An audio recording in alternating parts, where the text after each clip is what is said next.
chegou a certa idade a me fixar na primeira leitura do texto. Apesar de os três textos estarem completamente ligados. Mas a razão que me leva a me fixar no primeiro texto é de facto muito simples. Eu fiquei a pensar em toda a história da salvação, naquilo que era os reis do povo de Israel, reis que governaram o povo de Israel. E eu me fiz uma pergunta. Os grandes reis tiveram sucesso ao longo de toda a dinastia. Quase que, de facto, e qual foi o fundamento, o segredo deles terem tanta prosperidade no seu governo? Então, fui buscar a imagem de Salomão. Salomão, quando foi escolhido um rei, perguntaram a Salomão: o que queres? Pensa alguma coisa ao Senhor. Salomão pediu sabedoria. E, de facto, o reinado de Salomão foi o melhor de todos sempre. Mas Davi também. E aqui esse texto apresenta-nos também um dos governadores daquela fase, que é Neemias. Neemias assumiu o reinado numa fase muito complicada do povo de Israel, em que a cidade de Jerusalém ficou completamente partida, destruída, e Neemias, ao subir ao poder, tinha que reconstruir a cidade. A primeira coisa que ele fez foi reconstruir o portão. Você sabe que nas fortalezas tem uma forma de entrar, única forma de entrar. Essa forma ficou batida, esse portão. Então Neemias tinha por obrigação construir e reconstruir a porta. E depois, as estruturas sociais estavam todas degradadas. E a última parte deste seu trabalho inicial no governo era a reestruturação do culto. E, de facto, isso foi século V, IV antes de Cristo.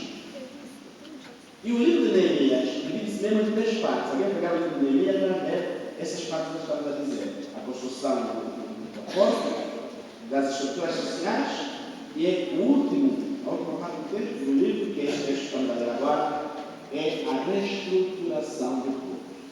E eu me perguntei: por que Neemias esteve tão interessado em reconstruir, em restabelecer o culto do povo de Israel?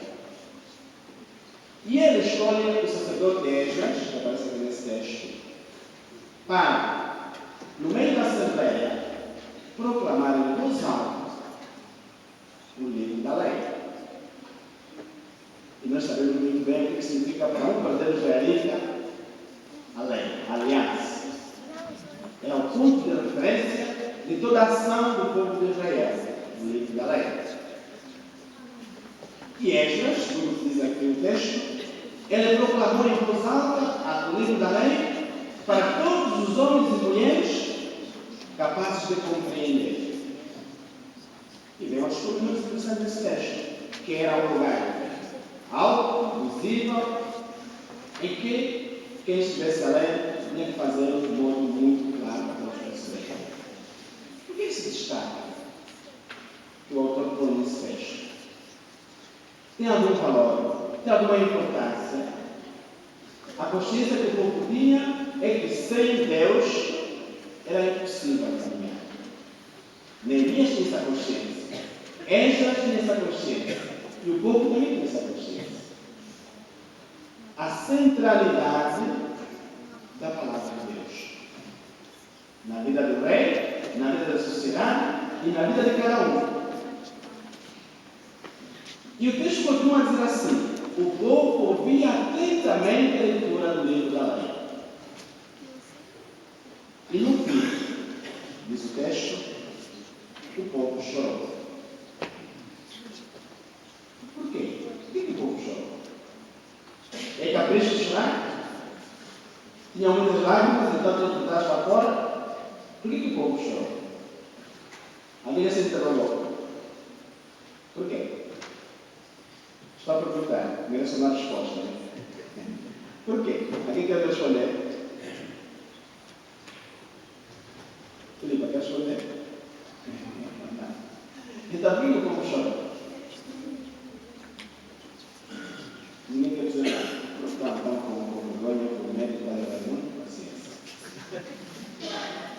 Mas para quem segue o texto, é visível a consequência lógica do povo chorar. Se eles estavam atentamente até eles ouvirem a leitura e depois choram, é como que a resposta à palavra que eles ouviram. Porque a palavra que nós escutamos todos os dias, queridos amigos, ela tem de mexer conosco. Esta palavra tem de cair exatamente naquilo que nós somos.